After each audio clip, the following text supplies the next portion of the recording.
Today we're looking at The Hot Chick, a teen comedy from 2002 starring Rob Schneider. This is a wild body swap story about a mean girl who learns some hard lessons. Let's dive in. Flashback to ancient Ethiopia. Here we see Princess Nawa stuck in a loveless marriage to the king, who from first looks probably isn't a great husband. Since this is 50 BC, Princess Nawa couldn't simply file for divorce like the obvious thing to do. Instead, she turns to black magic found in a pair of earrings. Nawa puts on one earring and her slave puts on the other. Right away, the two switch bodies. This leaves the slave in the princess's body and the other way around. The good news is that Nawa is free from her loveless marriage. The bad news is that the slave now has to marry the king. But surely that has to be better than cleaning toilets for a living. Flash forward to the present, where we meet Jessica, a smoking hot high school cheerleader who's also the most popular girl in school. Jessica is a bully of the highest order. As soon as we meet her, she's bullying the overweight girl of her high school named Hindenburg. Because why not give her that name? She enjoys doing it. Hindenburg is smart though and asks why she's dressed like one of the Fenmore Foxes. They're hated crosstown rivals. But Jessica's a terrible person, so she easily lies, saying this year's theme is unity for all cheerleaders. It should be no surprise then that Hindenburg gets pelted and booed by the entire school the moment she appears in front of them. And what does Jessica do? She laughs again, in case you needed reminding of how terrible a person she is. But the fun doesn't stop there for Jess. She's in class now, deciding to keep up her bullying ways.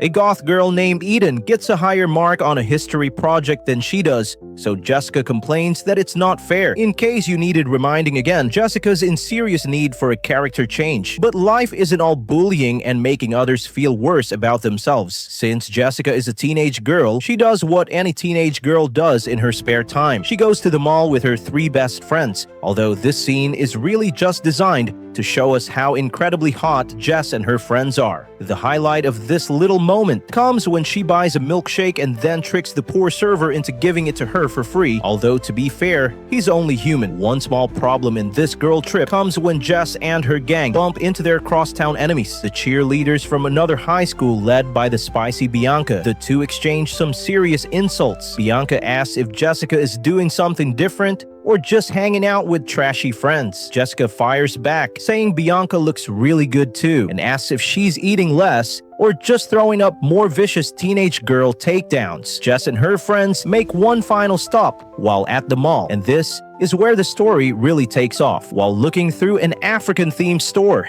Jess comes across a pair of golden and magical, but she doesn't know that, earrings. Now the owner of the store refuses to sell them, claiming them to be a genuine artifact. But Jess isn't the type of girl to say no, and with some help, including Adam Sandler drumming, no seriously Adam Sandler's in the movie just playing drums, she manages to switch out another pair of earrings for the golden magical ones. Next up, it's time to meet the star of this movie. He doesn't have a name, but he's played by Rob Schneider, so you can probably figure out the type of guy he is. And sure enough, we meet him in the middle of robbing a gas station. But he's such a loser that he can't even do that right, being forced to steal free nachos and lottery tickets because the cash register's empty. It's in the middle of this robbery that Jessica and her friends pull up outside, wanting their car checked and filled up. Rob decides to try and sneak out, only to be forced into pretending to work for the gas station rather than getting caught. Keeping his head down, he checks the gas and looks under the hood as if he knows what he's doing. And this is Jessica, so she can't help but put him down just a little bit.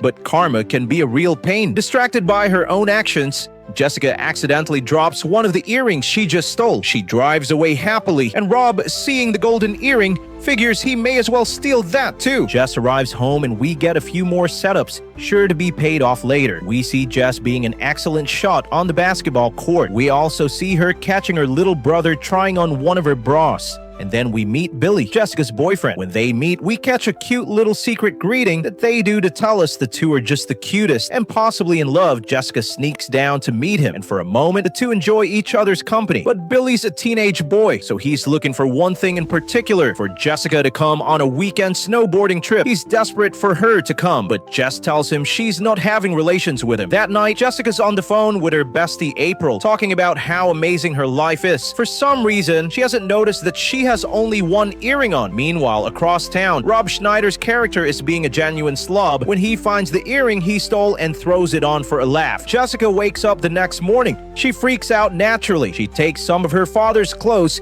and sneaks out of the house, then heads to school to track down April, her best friend. The two meet on the school's bleachers, where Jess begs April to believe her story that she is her best friend trapped in a man's body. April doesn't believe her, pepper spray Jessica to get her away. Jess takes a tumble, ends up in the dirt, where she continues begging a running away April. She asked if April remembers when she moved here from Arkansas in 2nd grade. April hears that story and begins to believe. But to prove it, they do their super secret best friend handshake that goes on for quite a while, but also proves that Jessica is telling the truth. Now finally, April believes her. Jess heads over to April's house where they deal with this situation. Or rather, Jessica gets a minor makeover so she doesn't feel so gross. There's waxing, there's some nose hair pulling, there's of course Jessica showing April her private parts, because girls want to know. So the next morning, things are much the same. Jessica's still in a man's body. Their next move is to convince her other two friends of what's happened. They do end up believing her, but not before Jessica gets to hear what her friends really think of her. One mentions the class trip when she took so long in the bathroom, they all missed the bus. Her friends believe her now, thank goodness, but only after Jess shows them proof. The friends come together to try and figure out how this happened to Jessica. They point out that it's probably one of the girls who hates Jessica who did this information that shouldn't be shocking. But all Jess can say is that people don't hate her. She thinks people only hate her because they think she's perfect. She's having a hard time, so her friends let her have this one. Meanwhile, Jess sneaks back home to collect a few things, but ends up bumping into her father. Luckily, her father assumes Jess to be their gardener. Jess goes along with it, does some gardening, and even does a little male bonding, although the conversation soon turns toward intimate matters with Jessica's mom, which is a bit off-putting. Now the girl's first stop is Hindenburg, the girl Jess was bullying in the first scene. They think that because she's good at science, she must be responsible. Hindenburg rightly points out it's physically impossible for a woman to turn into a man overnight. Anyway, Hindenburg wouldn't help Jessica even if she could. But a small story about Jess having to shave her chin every morning has Hindenburg connecting with her. And soon, Hindenburg is on team Get Jessica's body back. Their next stop is the house of Eden, the other girl we saw Jessica bully. After a quick proof showing, Eden is on their side too. And she then guesses that this most likely is a direct result of black magic. There's some powerful magic at work here. Eden then explains that this is an ancient form of witchcraft that started in Brazil. This immediately has the girls pointing fingers at Bianca, Jess's crosstown cheerleading rival. And as luck has it, Bianca hangs out at a club. Jessica's not impressed by this little outburst. Before heading to the club, however, they decide it's time for a 90s style makeover scene, complete with boy band references, just in case you forgot how old this movie really was. But the effect leaves Jessica looking not quite as shabby as before, somewhat passable, still pretty rough to be fair. Now the signs of someone practicing this magic is a scorpion tattoo on their body, so the plan is to hit the club and try and find that tattoo on Bianca, but not before we get some funny moments. While at the bar, Jess tries to order a bunch of drinks, only to be mocked by the bartender. She also tries to pee in a urinal for the first time, but makes it look as if she's wielding a fire hose. It's going everywhere. Eventually, Jessica finds Bianca on the dance floor. They start a dance-off as Jess searches her body for that tattoo. But sadly, even tearing the back of her shirt open reveals her to be without it, and thus not responsible for this curse. Although before the night's over, Jess manages to get into a fight with a local jerk. She actually fights the guy off, but only because she brings her own special moves to the fight. With no other options left, there's only one thing that Jess can do: sneak back into high school and continue to take classes without anyone noticing. She manages to get hired as the school janitor, but only because she and the school principal bond over their love for the trombone, which is a sentence I never thought I'd say. And now that Jess is back in school, she bumps into her boyfriend Billy. Billy didn't want to talk, but Jess isn't the only one with boy troubles. April's boyfriend returns from his skiing trip with Billy, and he's covered in hickeys. Like covered in them. He lies and tells April it's a rash, but she's not 12, so she sees right through that. Meanwhile, we see the other Jessica rush into a convenience store and steal tampons. Life isn't going too well for him either, apparently. Back at her day job, Jess gets pulled into playing some one-on-one basketball with her father. Jessica uses this time to talk to her father about marriage, giving him some tips on how to bring the spark back. Sometimes when a woman is ignoring you, that's when she wants you the most. Now that night at Eden's home and using the magic of the internet, the girls discovered a reason for Jessica's problem, the earrings. They hurry to the store where they stole them from, and the owner tells the girls all about Nawa and her escape from marriage. But then she says one more thing she didn't know, that she had to bring the earrings back together. Seems kind of obvious to me, but it's nice to have it confirmed. And besides, now the girls have a goal: find that other earring. They start by putting up posters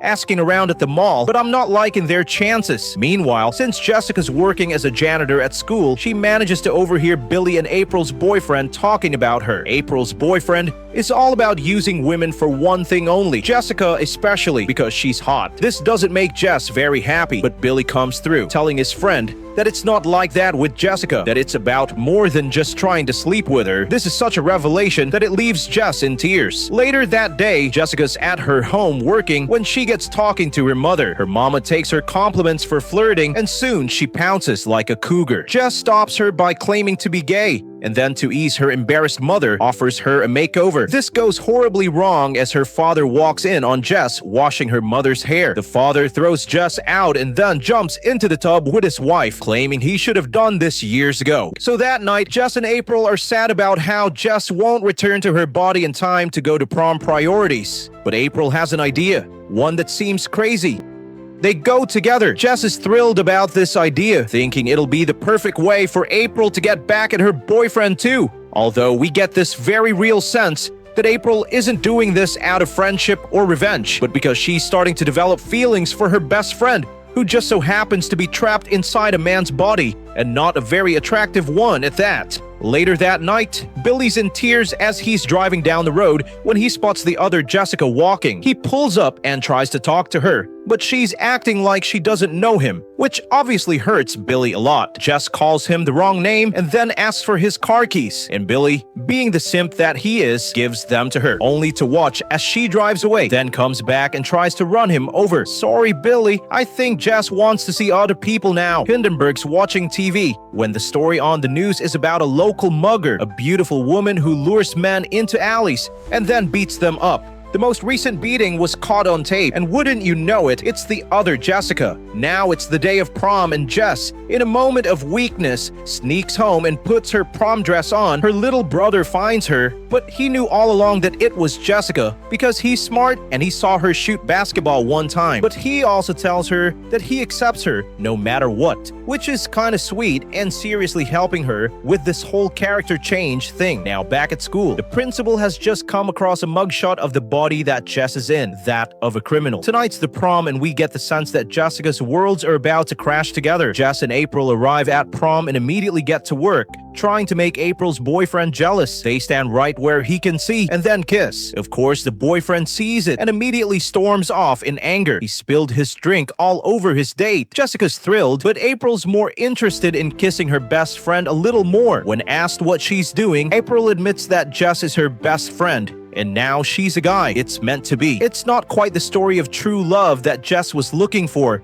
and she has no choice but to turn April down. But it's not because she doesn't like April, it's because she's in love with Billy. And then just as she says this, Billy arrives. And sure enough, Jess goes to Billy and tries to convince him that she is Jessica. If he truly loves her, it won't matter. Somehow, she manages to convince Billy to kiss her. It goes about as you'd expect. Billy realizes he's kissing a 30-year-old dude. Not that it matters, because everything's starting to reach a peak. The principal, seeing Jessica at the prom, calls the police and Jess's parents too, and April's. They all find out that Jess isn't who she says she is. She's going to have some serious explaining to do. And somehow, I don't think a secret handshake is going to cut it. Jessica wants to mourn the loss of Billy some more, but just then she's told that they found her real body working at a strip club, and they have to go there now, so they do. The other Jessica's working as a stripper, dancing hard for those tips, and as she scrambles for them, she comes face to face with her real body. With the help of her friends, Jessica manages to get the imposter to talk to her, to try and convince her to give the earring back so they can switch bodies. The other Jessica's sympathetic though and offers up a deal. Jessica's natural reaction is to try and strangle the imposter. This, however, only sees her scolded by the club owner, as the club has a very strict "don't strangle the strippers" policy. Not that it matters. because Jess was able to grab that earring while strangling her. Now she's about to put the earring on and reclaim her body. But before she does, she and April have a heart-to-heart. She promises that no matter what, they'll always be best friends. It's around now that April's ex shows up to the club. He sees Jessica working and orders a lap dance, and he's loving it too, until Jess starts to change before his eyes. One minute she's a hot girl, and the next, well, it's Rob Schneider in underwear across the room. Jessica's back to her old self and looking pretty good in a suit. She and her friends are thrilled. All of them, even the ones she once bullied, are now her buddies. Outside, Jessica's family is there waiting, as are the cops there to arrest her imposter. No one seems concerned about Jessica wearing a suit or having been missing for a week.